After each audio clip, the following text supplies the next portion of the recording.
Great day, Sir FM. Maraming salamat nga pala sa pag-welcome nyo sa amin, sa pagpatuloy nyo sa bahay nyo, sa pagdala dito sa resort, sa lahat na pinakita nyo yung laman ng loob ng bahay mo, kasama na yung sasakyan. Grabe, it's an honor and privilege sa makasama kita at sa ganitong pagkakataon. Alam kong napaka-busy mong tao pero pinagbigyan mo kami para sa mga distributor natin sa international saka sa local. You're welcome, Roy, and sa mga crew na nandito ngayon, tumutulong din. Matagal na panahon na tayo hindi nakapag-ganito ulit. So, I hope kanina, we had a lunch. I hope nabusog kayo. And pangalawa, I hope nag-enjoy kayo sa mga facilities dito sa resort.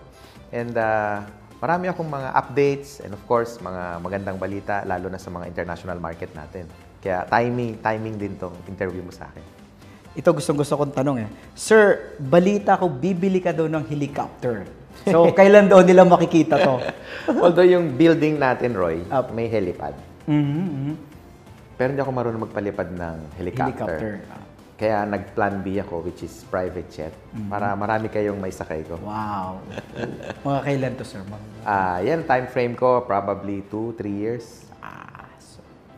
So, pupunta tayo ng Singapore, Australia. Hawaii, iba't ibang bansa. Ito yung gagamitin natin. Mas malaking private jet para kaya sumakay ng mga 14 to 16 passengers. Wow. So, sana ako unang makasakay doon, sir, pag dumating yan. Doon tayo mag-i-interview sa ibang isla. Anyway, anong feeling mo, sir, anong feeling nung may Olympic size na swimming pool ka sa backyard mo? 3-4 years ago, inengganyo mo din ako sumali sa triathlon. Naalala mo, bumili ako ng bisikleta, nung sinabi mo, maganda yung cervelo, bumili ako. Ganitong klaseng rubber shoes, bumili ako. Ang problema ko, swim. Swim. Hindi ako marunong masyado. Mahina. Malayo din ako sa dagat. So, nagpatayo ako ng more than 50 meters na swimming pool dito sa resort para matuto ako lumangoy. Balita ko sir, mga from other team dito rin nag-ensayo yung mga ibang ng triathlon team para maging mahusay sa swimming. Kasi maganda siya, mahaba. Kumbaga, na-serve mo pa yung needs nila. Na-serve pa yung needs nila. Tsaka ako, purposely, for myself, natuto ako kasi anytime pwede akong dumive doon, lalangoy. Saka balita ko, libre kami talaga dito. Oo, pag-triathlete. Walang bayad. So, bakit kayo nag-decide na mag-networking noon, considering na may profession ka as an engineer, na patok nung time na yon? During that time, sa case ko, ang advantage ko lang, kukunti lang yung network marketing. Pangalawa, napalibutan ako ng impluwensya ng mas nakakatanda sa akin. Like, tatay ko, siyang sponsor ko sa unang company, plus upline niya, which is si Congressman Goles. Ang pinag-uusapan nila is about life, wisdom ang naririnig ko, investment, ROI. So, at my young age, 23 years old, sa age kong yon, age group, hindi mo maririnig yung ganung mga klaseng usapan. So, dalawang purpose ko ba't ako sumali sa network marketing. Bukod sa tatay ko, sponsor ko, gusto ko talaga ng major change para ma-shape ko yung future. So ang only choice ko nung time na yon is network marketing. So, yung influence malaking bagay yung influence nung Eksakto, malaking bagay ang nagawa sa buhay ko ng mga nauna sa akin. Yes. Yung exposure talaga yung malaking bagay. Exposure, wisdom, tsaka pagdating sa finance, hindi ako educated I mean, lahat naman kadalasan pag college, pagka-graduate mo, wala naman nagtuturo sa'yo paano gumawa ng maraming pera. So, paglabas, doon yung totoong ballgame. Paglabas, siyempre, ang kausap mo, pag laging kaklase mo lang, kabatch mo, ang maririnig mo, ganung level lang.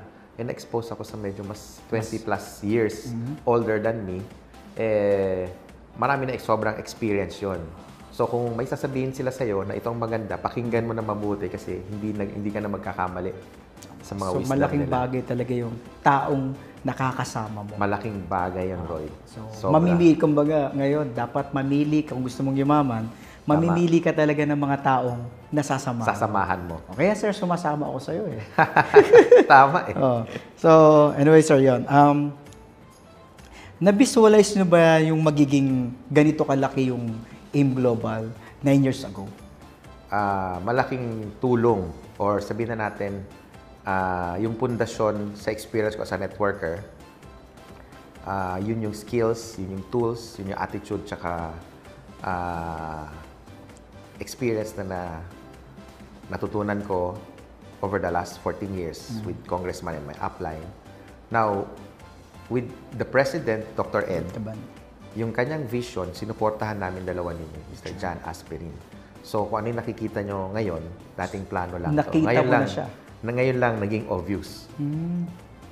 Lahat ng plano, lahat ng iniisip ni Doc Ed, lahat ng ideas niya, sinuportahan lang namin. Kaya kung ano yung nakikita mo ngayon, kung saan ang AIM Global ngayon, dating nasa isip lang niya to. So nakita na to nung visionary president. President. Kaya visionary talaga siya. No? Kaya yun ang kanyang title, visionary. So ano kayo nakikita niya, sir, ngayon? 10 years from now, ano? Siguro ano kayo nakikita niya? Masasabi ko, huwag nang silang manghinayang na tignan ng 2 beses ang AIM. Alam niyo bakit? Kasi yung mga nakakita ng AIM ngayon at nakita 9 years ago, sigurado, pag hindi nila ginawa yung AIM, sasabihin nila, nakita ko na dati yan. How come di ako sumali? At ngayon, nakikita ko na ulit, sobrang laki na niya. Ngayon, ayoko nang pakawalan to for the next 9 years dahil alam ko na mangyayari. Sila na nagsasabi ng gano'n. Kami, sir, experience namin yon. Kumbaga, isa kami sa nag-benefits sa vision ni Doc Ed. Kasi 9 years ago, lahat talaga vision lang eh. Nasabi, darating ang time, magkakakotse kayo lahat. Hindi lang isang kotse, 2 kotse, magkakabahay kayo, pabalik-balik kayo sa ibang bansa. So, ngayon sir, reality siya. Reality yung nangyayari. Naalala mo, Roy, nung may kumikita ng 100,000 a month. Lahat tayo nagse-celebrate. Maya-maya may kumikita ng 100,000 a week. Lahat tayo nagse-celebrate. May mga nagkaroon ng first car. Lahat tayo nagse-celebrate. Ngayon, nakita mo naman. Linggo-linggo, sir. Linggo-linggo may nagkakakotse. Yung 6-figure a week na income, nagiging daily. Normal na. May sakit ka pa pag 100,000 lang inikita mo. Pag halimbawa 5 years ka nang nag-AIM Global, di ba? So, grabe. So, mas mapalad yung mga sasali ngayon. Kasi nakikita nila saan sila papunta. Dahil kung ano yung sitwasyon nila ngayon, naging sitwasyon nyo 9 years ago. Yes, sir. So, normal. Kaya yung mga sumasali ngayon, normal sa kanilang kikita ng 7-figure a month. Yun ang hindi nila ma-imagine sa ngayon. Pati ikaw, Roy, I'm sure yung gina-enjoy mo ngayon. Hindi mo na-imagine yan before. Hindi kasya sa utak mo dati. 50,000 lang, baliw ka na, di ba? That time kasi yung psychological wallet ko. Maliit. Pa. So, may process pala. Kailan masanay ka. Alam mo yun, marami kang losses pa, pati especially how to handle finances. Marami pang losses yan. Pero, natuto ka doon, tuition fee mo yun. Yes, sir. Yes, sir. How can you handle stress? Ang ganda ng tanong mo, Roy. Lahat ng tao nagkaka-stress. Pero I make it a point na hindi ako idle. I do a lot of activities like swim, I bike, I run. So I'm also a triathlete. May mga friends ako from running, may friends ako from swim. Meron din akong coach from biking. And right now, I'm going to enroll sa Harvard University din to enhance my business advancement. Wow. Yeah. It's a 45-day to 60-day schooling. Yeah. Of course, Harvard. Harvard. Best mindset, especially when you're down? Based sa experience ko, Roy, lalo na sa negosyo natin, maraming frustrations, maraming disappointments, discouragements, kahit from peers, kapitbahay mo, mag-anak mo. So, the best remedy dyan is go up. Go upline. Or kung wala upline mo, next upline. Or top upline sa lahat, I suggest you go to their private room and then you pray. That's it.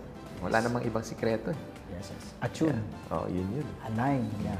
Sir, paano nyo sinishare your blessings mo? Maraming form. Pwedeng services, pwedeng time, pwedeng financial. Lahat yon pwede mong gawin. Sa akin, ginagawa ko din yun. Yeah. So may mga charity akong tinutulungan. Meron tayong Ally Foundation na nandyan. Anytime pwedeng tumulong. Hindi lang sa nasasakupan natin, pero kahit sa lugar na hindi natin nasasakupan, sa tulong ng Ally Foundation, especially si Doc Connie. Yeah. Anong daily routine ng isang FM? Wow. Ganda ng question mo, Roy. Paggising sa umaga, kung may time, mag-meditate kahit 2-3 minutes. And then, spend time with kids, no? Pakipagharutan sa mga kids. Ang dami energy nila eh. And then, health. Sinisingit ko kagad yun because it's hard to live with a high-performance life with a low-performance body. And then, sa hapon, review ng konti about business advancement. And then, pag may time, diretso ako sa mga leaders na humihingi ng guide or support or magpapamentor. And then, sa hapon, talk sa office. Tapos, sa mismong table ko, ang daming mga check and pipirmahan. Alam mo naman, daming mga encashments. And then, sa gabi, meeting with the BOD. And then, bago umuwi, siyempre pagdating sa bahay, of course, yung family na. Importante na bago matulog. Sir, pag nakaka-encounter ka ba ng mas big time sa'yo, anong pakiramdam mo? Na-excite ka ba? Na-motivate ka ba? Or na-insecure ka ba? Lalo na sa industry natin. Of course, ahead na ako and 20 years na ako sa industriya. Imagine mo, 2 dekada. So, in short, nasa top list ka eh. Pero paglabas mo pala sa industriya, mas marami pang malalaki sa'yo like katulad nila, Lucio Tan, Henry C., Gokong Wei, Kuhuang Ko. So, ito yung mga tao na gusto mong matuto paano sila naging ganon. So, kumbaga, you have to learn to swim with the sharks. Sure. So, na-inspire ang isang FM. Nakaka-inspire. Sir, do you still have fear?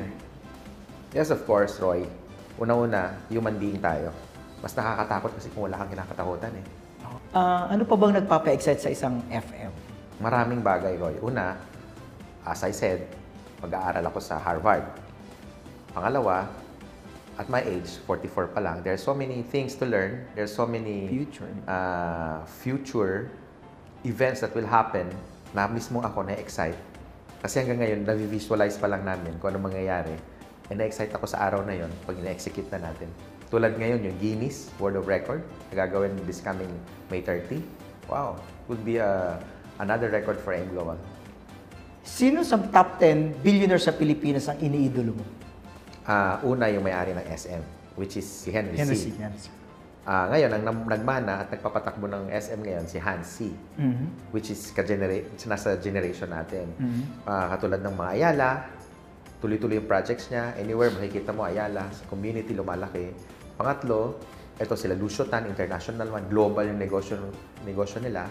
Yan yung mga iniidolo ko sa ngayon. Bakit? Una, they have one thing in common. Henry C., Lucio Tan, Ayalas, no? The law of leverage.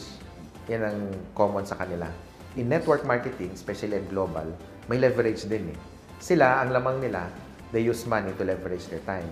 Sa network marketing, we use time para ma-leverage yung time natin. Yes. Yun ang common with them sa ginagawa natin. Thank you, sir.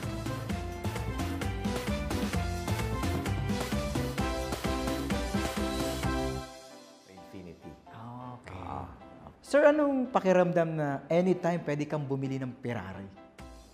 Una, hindi ako impulsive buyer. Ngayon may Ferrari ako. Ngayon ko lang naging obvious kung ano yung mga goals ko before.